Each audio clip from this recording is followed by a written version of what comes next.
Karena tidak tahu atau tidak mencari tahu atau tertipu, banyak motor yang masih baru, umurnya masih 5 tahun atau 7 tahun, mesinnya ngebul, jebol, mesinnya kasar dan harus turun mesin. Nah, menurut saya itu tidak wajar teman-teman, karena mesin itu yang saya analisa atau saya perhatikan pada pemakaian wajar dan oli yang asli itu 10 tahun belum turun mesin kalau cuma pemakaian dalam kota ya.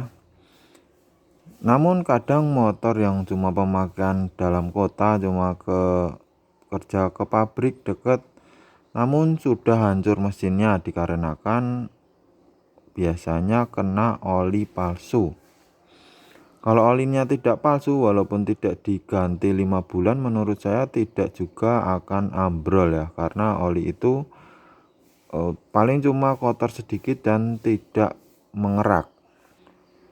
Nah, pada video ini saya akan menunjukkan ciri-ciri oli yang asli atau oli yang bukan palsu, dan nanti akan saya sebutkan ciri-ciri oli yang palsu. Nah, kebetulan saya tidak pernah menggunakan oli seperti ini teman-teman ya, karena menurut saya kualitasnya biasa-biasa aja dengan harga yang lumayan mahal.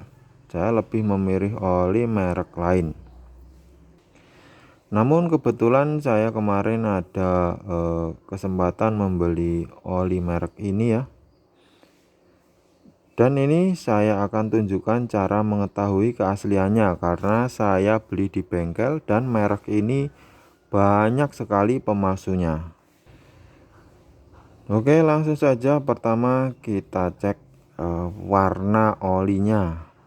Nah, kita membutuhkan bantuan wadah seperti ini ya. Ini akan saya potong dulu.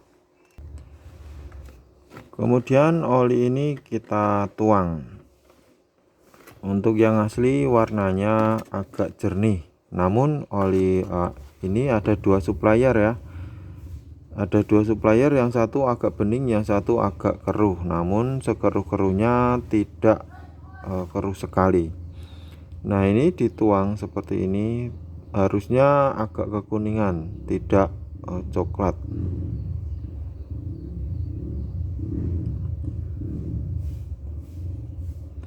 Nah, seperti ini ya olinya.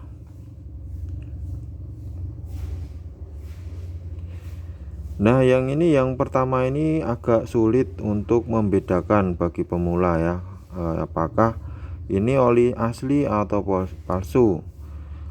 Nah, kemudian saya akan membedakan yang paling mudahnya. Untuk pemula pasti bisa membedakan dengan cara ini. Nah, ketika kita sudah tuang, kita longok di dalamnya sana, ada butiran-butiran pasir atau tidak. Dipastikan untuk oli yang palsu itu banyak kotorannya, pasti ada jelaganya sedikit saja, maksudnya dia ada semacam pasir lembutnya tertinggal di dalam sana, apa itu pasti ada. Nah, kalau teman-teman menemui oli seperti itu ya, mudah saja untuk mengidentifikasi. Oli yang jelek tadi lebih baik langsung ganti saja dan jangan dipakai, karena itu nanti akan membuat olinya itu menjadi jelly di dalam mesin. Nah, itulah yang menyebabkan mesin itu hancur. Jadi teman-teman harus merelakan ya, jangan pelit-pelit, ini oli baru sayang.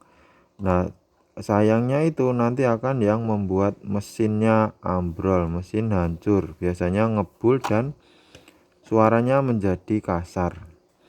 Jadi menurut saya tidak perlu ilmu khusus untuk membedakan oli asli dan palsu itu ya.